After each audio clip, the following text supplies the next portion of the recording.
क्या बोल दिए, सर्कुलेटरी सिस्टम भी एक मतलब सिस्टम है, उसका वो अंग है सर्कुलेटरी सिस्टम की तरह काम कर रहा है कौन, ब्लड। तो ब्लड को अध्ययन को क्या बोलेंगे, हिमेटोलॉजी। इसके डॉक्टर हो गए हिमेटोलॉजिस्ट। और ये एक कनेक्टिव टिश्यू है और ये एक सर्कुलेटरी सिस्टम के अंतर्गत आता है, सर्कुलेशन की तरह ये काम करता है ब्लड। आइए अब हम लोग ये देखेंगे कि ब्लड जो है हमारे बॉडी पे कितना होना आवश्यक है। अगर उससे कम है दैट मीन्स आपके लिए, आपके स्वास्थ्य के दृष्टिकोण से वो अच्छा नहीं है। तो ब्लड हमारे बॉडी पे कितनी होनी चाहिए, तो आपके टोटल बॉडी जो है उस टोटल बॉडी के जो वेट हैं उस वेट में आपका टोटल बॉडी का 7% होना चाहिए। कितना होना चाहिए, 7%। आपका टोटल बॉडी, अगर सपोज दे लिए आपके बॉडी का वजन है 70 kg, ठीक है, तो इस 70 kg का 7% हम लोग निकाल लेंगे, ठीक ना। तो कितना निकल जाएगा, अप्रॉक्स 5 लीटर आपके शरीर पे, आपके बॉडी पे ब्लड होनी चाहिए। तो आप 7% वहां से आप निकाल लेंगे। अगर उससे कम है अगर आपके बॉडी में, तो ये समझिए कि आपके बॉडी पे ब्लड कम है। आइए अब हम देखेंगे कि मेल में कितना होना चाहिए लीटर में।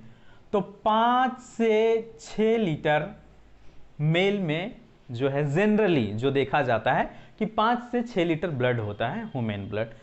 इसमें किसमें, पुरुष में। अगर ये चीज हम फीमेल में देखें, फीमेल में तो 4 से 5 लीटर, 1 लीटर जो होती है वो महिलाओं में थोड़ी ब्लड कम होती है, ½ लीटर या 1 लीटर ब्लड कम होती है। तो मेल में हम लोग एग्जाम की दृष्टि से भी पूछा जाता है कि पुरुषों में जो है सो कितनी मात्रा में ब्लड होती है, तो 5 से 6 लीटर औसतन, और फीमेल में 4 से 5 लीटर।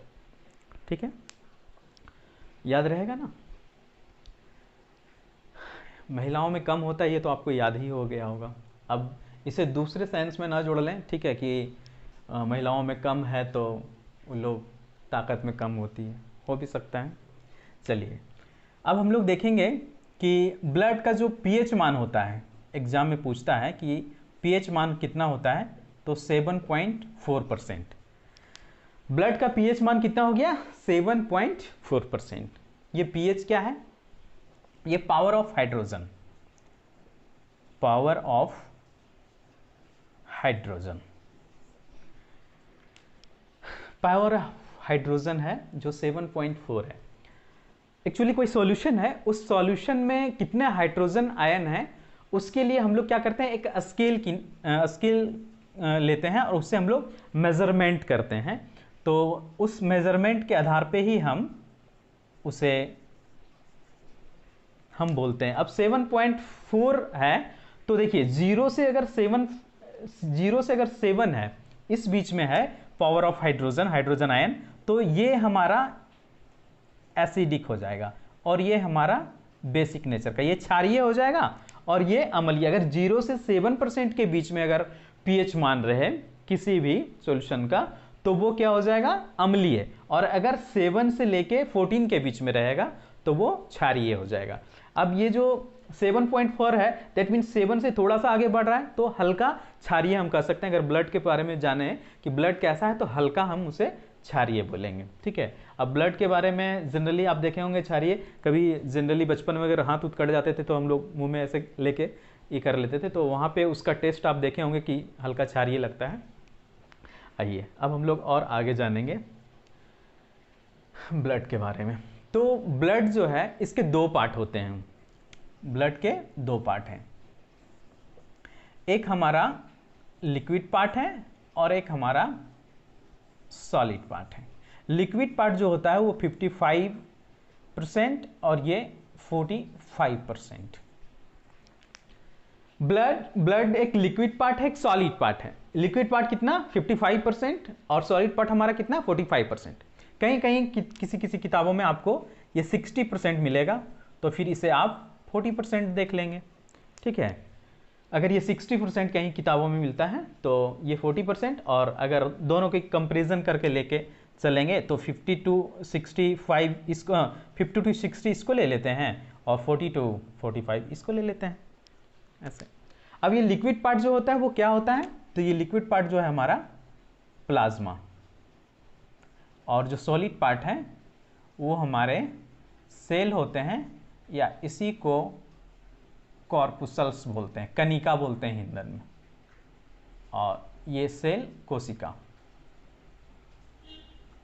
या तो इसे हम सेल बोलेंगे सॉलिड पार्ट को, या तो कॉर्पुसल्स बोलेंगे, कनिका बोलेंगे या कोशिका बोलेंगे, और ये प्लाज्मा जो हमारा लिक्विड पार्ट है और ये सॉलिड पार्ट है। अब हम लोग देखेंगे कि प्लाज्मा के बारे में जानकारी लेंगे और फिर सेल के बारे में जानकारी लेंगे। आइए,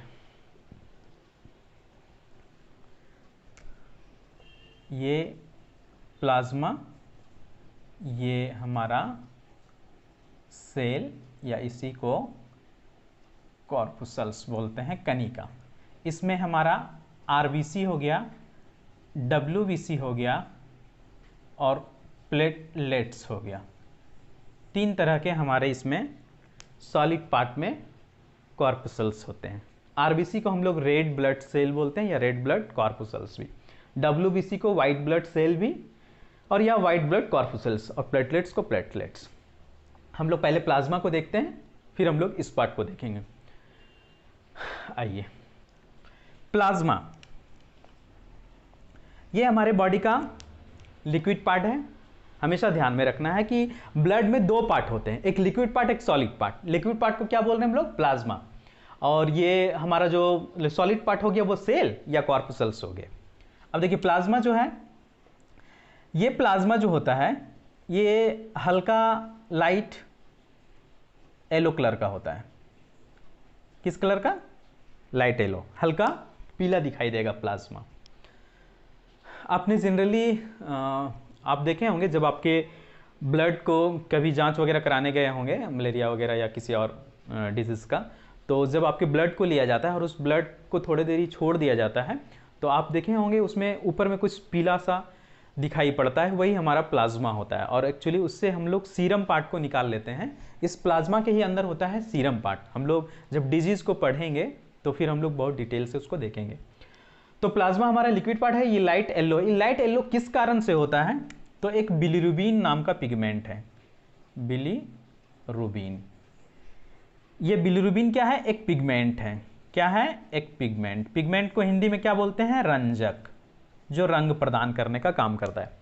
हमने पिगमेंट को बहुत अच्छे से समझाया है, ठीक है।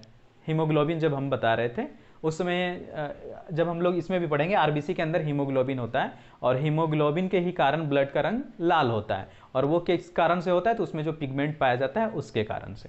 यहाँ भी जो हल्का लाइट येलो जो प्लाज्मा हमें दिखाई दे रहा है ना, तो ये प्लाज्मा जो हमें दिखाई दे रहा है हल्का पीला, वो किस कारण से, तो बिलीरुबिन के कारण से। हम लोग बिलीरुबिन को और डिटेल से पढ़ेंगे, डाइजेस्टिव सिस्टम। ये बिलीरुबिन जो हल्का पीला रंग का होता है, ठीक है, पिगमेंट है, और ये बिलीरुबिन के अवरुद्ध या बिलीरुबिन में ही कुछ गड़बड़ी होने के कारण हमारी पूरे बॉडी में जब फैल जाती है तो हमें जॉन्डिस नामक बीमारी हो जाती है, जिसे हम पीलिया नामक रोग बोलते हैं। तो पूरा हमारा चेहरा पीला हो जाता है इस बिलीरुबिन के कारण। हम डाइजेस्टिव सिस्टम में पढ़ेंगे कि किसके कारण से बिलीरुबिन हमारे पूरे बॉडी में फैल जाता है।